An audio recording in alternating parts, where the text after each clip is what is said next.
It's all covered in today's China Truths. This is Jet Li from last year, and this is Jet Li from this year. The difference is astonishing. Do you know why?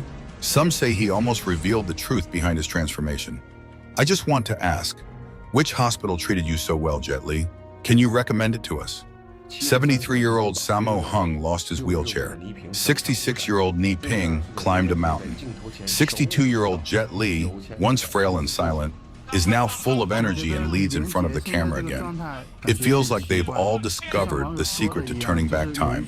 When you're wealthy, even life and death can be rewritten. I can't help but feel that Jet Li's current state is strange. As many netizens say, there's something both vibrant and unreal about him. The most unsettling part is his eyes. They used to look tired, the eyes of an old man. Now they seem golden and youthful, even delicate, like the eyes of a young woman. It feels as though Jet Li has broken the cycle of aging and somehow stepped backward in time. Here's the old Sammo Hung, and here's the new one. The difference is shocking, almost like two different people. I remember how weak and aged he looked. How could he suddenly stand, walk, and even jump again? He used to rely on a wheelchair. Could there be a new kind of medical treatment that reverses aging? We still don't know what kind of surgery or therapy they went through, but the transformations from Ni Ping to Sammo Hung are remarkable. Some people whisper that they use human blood albumin. Some claim family members tried it.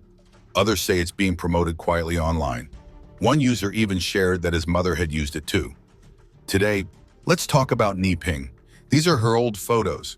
And this is Ni Ping now, standing proudly on Mount Lushan. She smiles and says, "Yes, I'm 66. Jet Li, Sammo Hung, Ni Ping, Zhou Shun. It seems as if all of them have returned to spring. Their sudden youthful appearances have drawn massive attention and speculation. Some netizens believe these celebrities might be secretly promoting something mysterious. On Chinese social media, suspicions are rising. Some say these changes may be connected to hidden industries or even darker networks.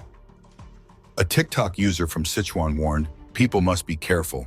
Everyone in mainland China has become part of a collective body. Watch your children closely." Others commented, "Now it makes sense why so many people are disappearing. They encourage childbirth, offer subsidies. But for what purpose?" Recently, the case involving Menglong has spread rapidly, shocking people across mainland China and drawing international attention. Numerous videos, articles, and online discussions have made it one of the hottest topics in recent weeks. What's particularly intriguing is that certain details in Menglong's case bear striking similarities to previous mysterious incidents, leading the public to wonder, is it just a coincidence or is there something deeper behind it all? Many say they don't oppose the idea of longevity, but there's a moral line that should never be crossed. There have long been rumors that Jet Li received a heart transplant from a Shaolin monk named Feng, though nothing has ever been proven.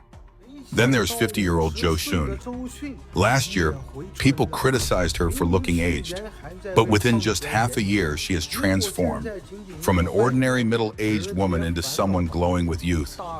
Even under close-up cameras, she appears calm, radiant, and effortlessly young.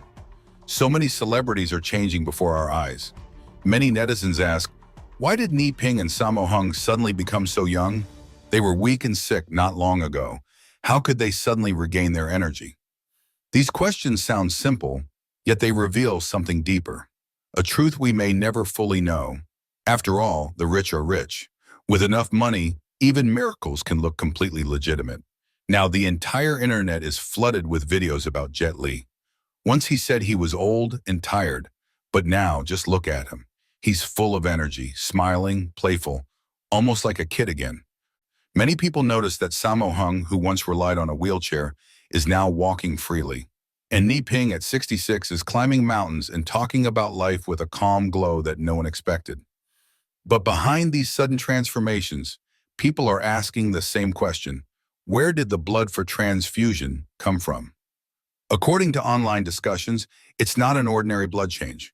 They say only blood from young people, age 17 to 21, contains the special components, vitamin A and youthful functional proteins. These are extracted, concentrated, and then used in treatments said to revitalize the body. Some even claim multiple samples can be combined to create one powerful dose. Everything, they say, is legal, purchased through pharmaceutical companies. An Australian-based patent company reportedly stated that such products already have drug licenses, and that this might explain how many wealthy individuals in Europe maintain their youth. In short, the message spreading online is that the rich have found a way to extend their lives through what some call venom therapy, a treatment that uses the essence of young blood. One treatment, according to the claims, can cost anywhere between 1.5 million and 10 million yuan. A well-known online figure named Yu Meiren once shared that the procedure was legal.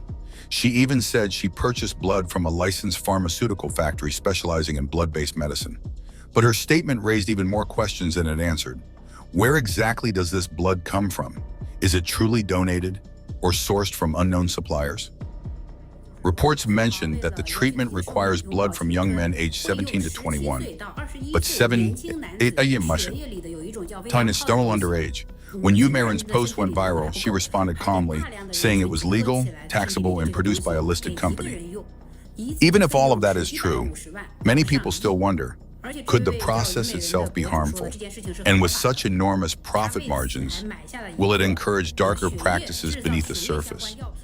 When human biology becomes part of a business chain, the line between ethics and profit becomes frighteningly thin. Once the demand for youthful blood increases, underground markets are bound to follow. Experts and commentators warn that this could put poor communities at risk. Regulations can't cover every link in the chain. If even one loophole exists, abuse becomes inevitable.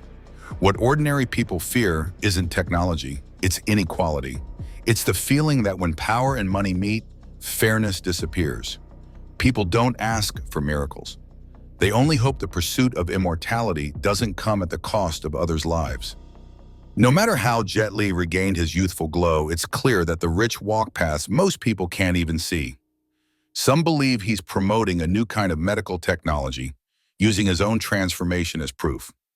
Many who claim to have tried these treatments describe feeling instantly renewed, energized, like being in their 20s again. But every miracle has its price, and not all risks are visible. In China, some people are reportedly seeking out youth enhancement treatments through private channels. A woman named Susu is said to help clients arrange such procedures, even sending some abroad, to Japan, for example. These stories have gone viral, fueling both curiosity and unease. But the most puzzling thing is how discussions about Jet Li have started to overlap with reports of missing people. In the comment sections of unrelated videos, people are suddenly connecting these two topics. Some even speculate about darker possibilities. Out of curiosity, I clicked the Jet Li tag and was stunned to see countless videos claiming he had somehow become younger again. But what does this have to do with missing children? What's the connection, if any? Over the past few years, the number of missing persons reported in China has drawn growing attention online. According to some overseas outlets, within just 2 days of October, more than 100 people, many of them children, some only 5 years old, were reported missing. Human rights lawyers have questioned how disappearances can occur in a country with over 700 million surveillance cameras. The discussions online have become intense, with people wondering whether there's something much deeper behind these statistics. Still, it's important to remember that these are only online discussions and unverified claims. The truth remains uncertain. What's undeniable, however, is that ordinary people are becoming increasingly uneasy, not because of technology itself, but because of how easily morality can be overshadowed by wealth and power. Across social media, a new wave of discussions is spreading, all revolving around one chilling claim: that a large number of people in China have mysteriously disappeared. Wu Xiaoping, head of the Chinese Human Rights Lawyers Association, described it as an extremely abnormal phenomenon. He pointed out that China now has nearly 700 million surveillance cameras. That's about 1 for every 2 people, yet these disappearances continue to rise. Online, some users have connected this to what's being called the Blood Project, said to be a state-run monitoring system. The official explanation describes it as a national safety initiative, but many believe it goes far beyond that, a system capable of tracking every citizen's movements in real time. International human rights advocates, including Dr. Wang Jiwan, have long expressed concerns about unethical medical practices linked to detention and organ donation in China. According to their statements, these issues trace back to the late 1990s, during the persecution of Falun Gong practitioners, though the exact scale and verification of such reports remain uncertain. Comments online reflect growing fear among ordinary citizens. One user wrote, "Oh my God, I saw a news report. Even college and middle school students are missing. Something isn't right." Another added, "Countless children have gone missing. Everyone is filing reports, but few cases are ever resolved." Among the facilities often mentioned in these discussions is the Tianjin First Central Hospital and the Tianjin Oriental Organ Transplant Center, both recognized for their massive medical infrastructure. Online users claim these hospitals are capable of performing large numbers of operations daily, with hundreds of service windows per floor, though such claims have never been independently verified. Many netizens say they don't know what to believe anymore. Between conspiracy, marketing, and real social issues, the line is blurred. What's clear is that people are afraid. They want transparency, answers, and above all, safety. In the end, whether these rumors hold any truth or not, one thing remains certain. When a society begins to question what's happening to its people, it's no longer just about technology or medicine. It's about trust. Please share your thoughts in the comments section below. We will keep reporting on the COVID surge in China, so don't forget to subscribe to our channel and turn on the notification bell to get the latest videos. And thank you for tuning in.